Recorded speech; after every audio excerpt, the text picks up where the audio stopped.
Correct. இப்போ நீங்கள் அதோட இப்போ அந்த கோயிலில் நான் பிரசன்னம் பார்த்து இப்போ அதில் ஏகப்பட்ட சாமியை தூர தூக்கிட்டேன். இதெல்லாம் வைக்கக்கூடாது. சரி சரி சரி. ஒரு 4-5 சாமி சும்மா நினைச்ச உடனே நீங்களாம் ஒரு சாமியை போட்டுக்கிறது, அவர் ஒரு சாமியை போட்டு அப்படி. அது போக என்னன்னா ஆகம பிரகாரம் கோயில் இருக்கணும். கோயில்னா இப்படிதான் இருக்குன்னு ஒரு கணக்கு இருக்குது. அதெல்லாம் இல்லாம சும்மா குண்டக்க மண்டக்க அங்க ஒரு சாமி இங்க அதெல்லாம் போடக்கூடாது. அது உங்களுக்கு சம்மந்தம்னா சொல்லுங்க, ஒரு நாள் பார்த்து சொல்றேன். அதுக்கு முதல்ல ஒரு நாள் பார்க்கணும். இதையும் உங்க அந்த இது அந்த முறைப்படி எப்படி இருக்கு அப்படின்னா அதுக்கு பிரசன்னம் பார்க்கறதுக்கு ஒரு நாள் பார்த்து சொல்றேன். சரி, அன்னைக்கு நீங்க எல்லாரையும் வர சொல்லி தயாரா பூஜைக்கு தேங்காய் பழம் சக்கரை பொங்கல்லாம் போட்டு தயார் பண்ணி வைங்கோ. சரி, நான் நேராக வர்றேன். பிரசன்னம் பார்த்துட்டு அப்புறமா முடியும். ஆனால் பிரசன்னம் பார்த்தா பிரசன்னம் பார்த்தபடி நடக்கணும். இதுல இருக்க பீடங்கள்லாம் பேரெல்லாம் தெரியுமா? இதுல எத்தனை இருக்கோ அத்தனைக்கும் பிரசன்னத்துல தான் எல்லாமே வந்து சாமி. ஆமா, எல்லாமே அப்படி செஞ்சிருங்க. ஆமா, எழுதி சாமி எனக்கு ஒரு சில தெரிஞ்சு மாதிரி தெரியாது. நம்ம எல்லா பிரசனத்துல வந்துடும். பிரசன்னம் போடும்போது இன்னொன்று நான் சொல்லுங்க, இப்போ இந்த கூட வருஷம் கட்டி வச்சிருக்கல, அதுக்கு போல அந்த ஆசாரிட்டு சொல்லி கல்லே சிம்பிளா செய்யக்கூடாது. கூடம்ங்கிறது இப்படிதான் இருக்கணும். இப்படிதான் இருக்கணுமா? அதை போய் கல் அடிச்சா அது தப்பு இல்லை. அப்படியா? பேர் எழுதிடலாம் சாமி. கூடத்துல நீங்க பேர் எழுதுங்க, நேம் அழகா ஒட்டலாம். இப்பெல்லாம் டெக்னாலஜி நிறைய பண்ணலாம். சரி, அதுக்கு கல்லுல அடிக்கிறதுலாம் தவறு. அடிக்க கூடாது. கல்லுல அடிச்சா ரூபம் இருந்தா மட்டும்தான் கல்லு. கூடம்ங்கிறதுக்கு கூடத்துக்கு அர்த்தம் என்னன்னா அரு உரு அற்றவர்னு பேரு.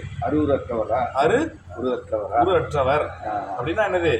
நமக்கு என்ன செய்யாது, அருவமாவும் இருக்க மாட்டாங்க, உருவமாவும் இருக்க மாட்டாங்க. அவருடைய இது வந்து அரு உரு அற்றவர். இப்போ நீங்க உதாரணத்துக்கு நீங்கன்னா உங்களோட நீங்க இப்படிதான் இருப்பீங்கன்னு ஒரு இது இருக்கு, ஒரு ஸ்ட்ரக்சர் இல்லாதது அப்படின்னு பேரு. அதுக்கு தான் சுவாமிக்கு பேர் வந்து கூடம் அப்படின்னு பேரு. அதுதான் நம்ம அரு உரு இல்லாதவர். அதை வந்து நம்ம ஒரு சேஃப்ல அதை நிலைநிறுத்த முடியாது. சரி சரி. அதனால நம்ம இப்படிதான் இருப்பாருன்னு சொல்லி நம்ம கும்பிட்டுக்கிறது. பார்த்தா அதுபடி நடக்கணும். அதுபடி நடக்கணும் இல்ல. பிரசன்னம் பார்க்கும்போது சாமி இப்ப இந்த சாமி இங்க இருக்கக்கூடாது, இங்கதான் இருக்கணும்னா அங்கதான் வைக்கணும். சரி, சரியா?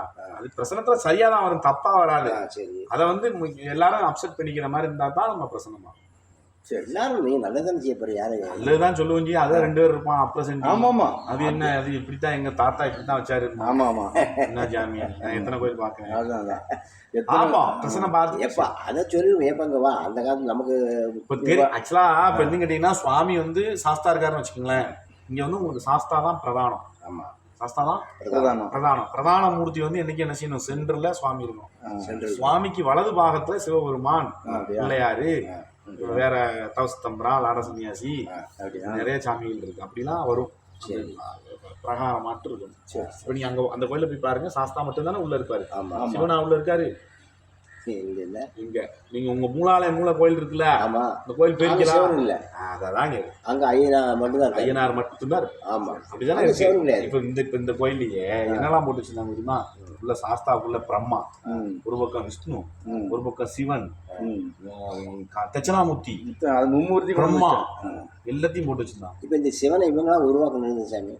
அது பிரசனை பார்த்தா நமக்கு இவங்களா உருவாக்குச்சா அவங்க மூதாதையர் கொண்டு வந்ததான்னு தெரியும். நம்மளாம் சொல்ல முடியாதுல்ல. இல்ல, சிவன் வந்து இப்போ லேட்டஸ்டா ஒரு 10-30 வருஷத்துக்கு முன்னாடி வச்சது. இதுக்கு முன்னாடி கல் செலவுக்கு முன்னாடி ஒரே சிவன் தான் இருந்துச்சு. நான் என்ன ரீசன் சொல்றேன்னா, அது என்ன இதுல வந்துச்சுன்னு சொல்லி வரலாறு வந்துடும் பிரசனத்துல. அப்படியா? நீங்க இது எப்ப இருந்தாங்க கொண்டு வந்தீங்க, எப்போ நீங்க இந்த சாமியை உண்டு பண்ணீங்க, இது அதோடைய இது என்ன அப்படின்னு எல்லாமே நம்ம சொல்லிடுவோம். சரி, அது என்னைக்கு வருவீங்க? பஞ்சாயத்தை பாக்குறேன் பாருங்க, ஒரு நாளைக்கு வாங்க.